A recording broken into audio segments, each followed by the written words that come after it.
What's good, YouTube? And welcome to not a third merch watch in a row. I promise this is more about a very expensive card. You know I love merch. It's not an excuse. Also, I'm having acid reflux today, so if I stop to take a bit of a drink in a video, I'm not flexing this strawberry watermelon 7-Up, but I do really like these. They're out right now.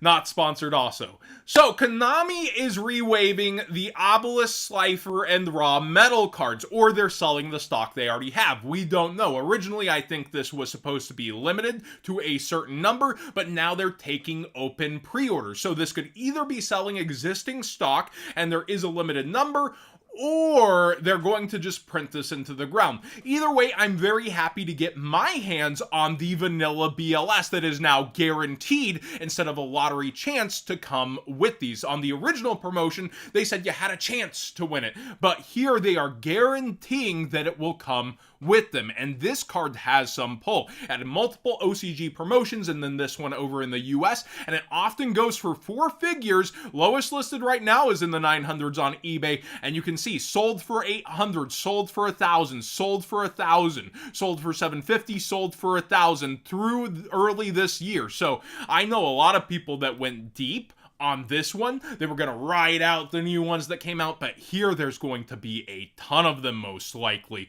And I want to point out, just like the Dark Magician Girl page that I very much warned about, limited is nowhere on the page currently. They are not saying there's a limited amount of pre-orders. They're not saying they're going to cap it anywhere. So this Blackluster Soldier very well could be waved into the ground versus its value, or it could be a huge catch. And they're playing on that FOMO. They're playing on that hype. I'm getting my one and only one for my personal collection. I'm not going to try to make this one where I get multiple and try to get money back to, grow my own collection. I'm taking my one and only one on pre-orders with this personally, just like I did the Dark Magician Girl, where I said, hey, they could just have so many of these and make even more by the wording, and right now they're still selling them today. I'm pretty cautious when it comes to stuff like that, so take your own approach, do what you want. I have no personal advice, and I've said what I'm going to do with this product. Not the biggest fan of these metal cards. They do pay tribute to the manga though, and they come out, thanks to Yu-Gi-Oh! News, April 17th on Thursday. No exact time. There's this email you can sign up for notifications over on the official Shop Yu-Gi-Oh! Site is where all this is at.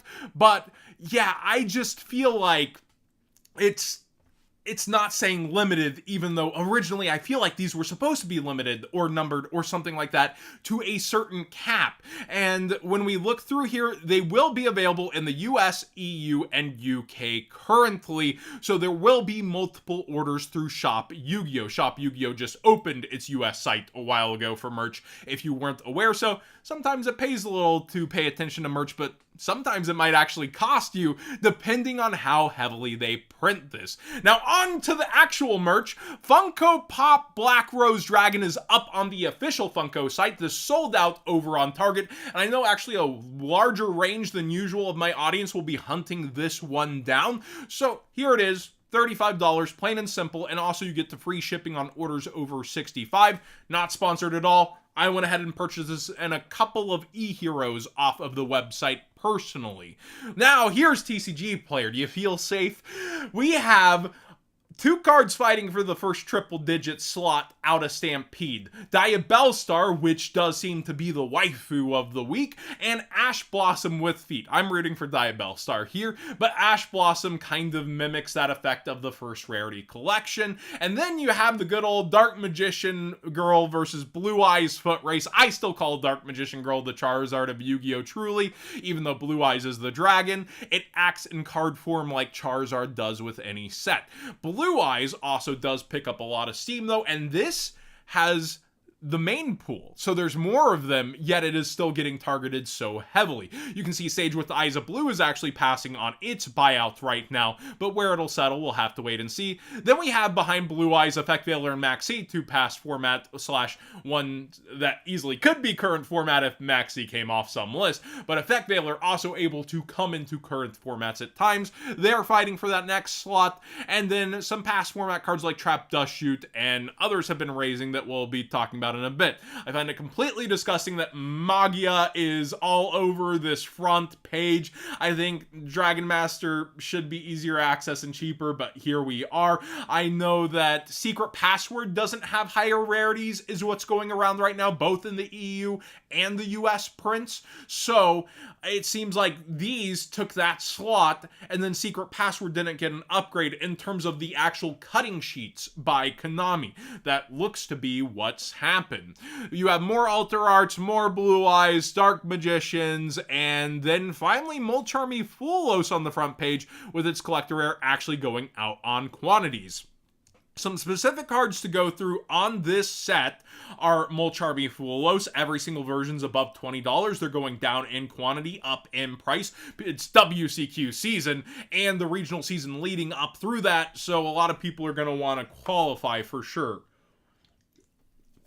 Then we also have Fiendsmith Engraver, cheaper than I anticipated on the lower rarities, but the secret rare is holding in, and then the luxury rarities are pushing up a bit too. Fiendsmith Desiree is actually pretty crazy for its quarter century secret rare, getting bought out right now. The low was 14, and now it's going for 34 lowest, and sales are actually in that range like hotcakes. We have Destructive Daruma Karma Cannon for the trap decks like Labyrinth, and it is spiking on up. Lowest 18 with a lot of sales around 20 to 16.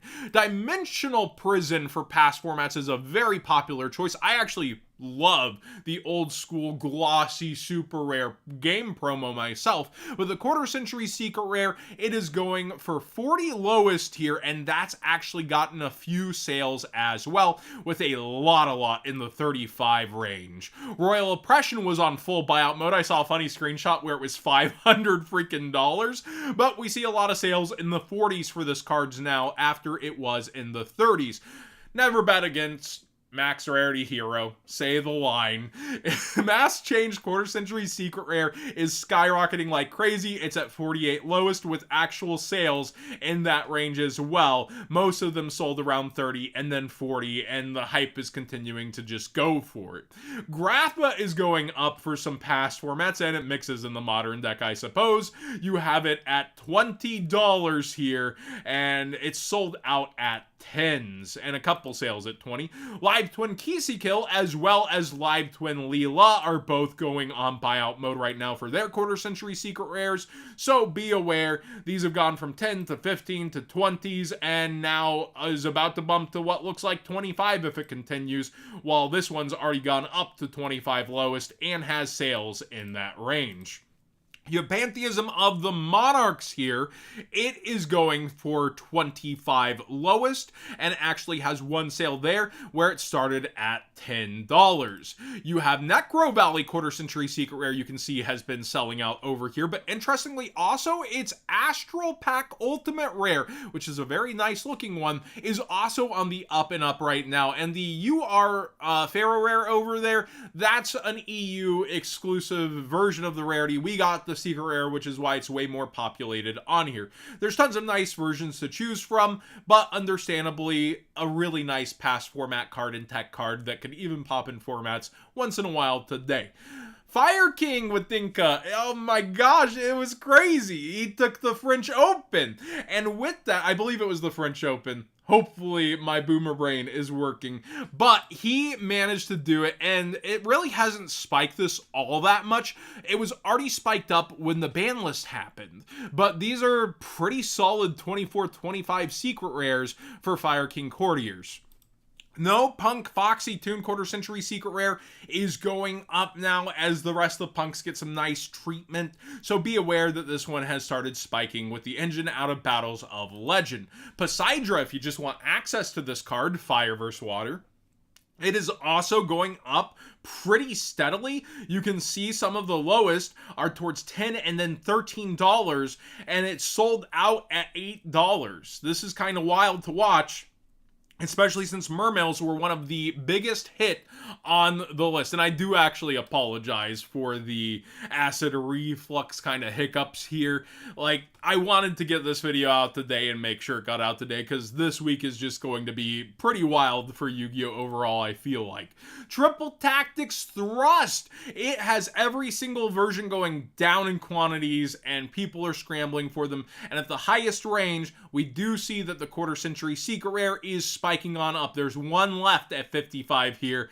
Nice on Gulf Coast Hobbies to like be in that range when everyone else is 70 plus. I think that is a relist as well, because like we even see a sale at 70 here. So it's always good to see a seller, not just like try to bump up prices because all the other listings are there.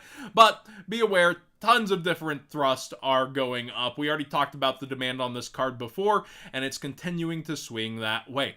Thanks for watching today's Market Watch. I know that I like merch more than a lot of my viewers, which is why I was like, yeah, they're gonna think I'm doing it again, but it's actually about a card for once. Thanks for watching, everyone.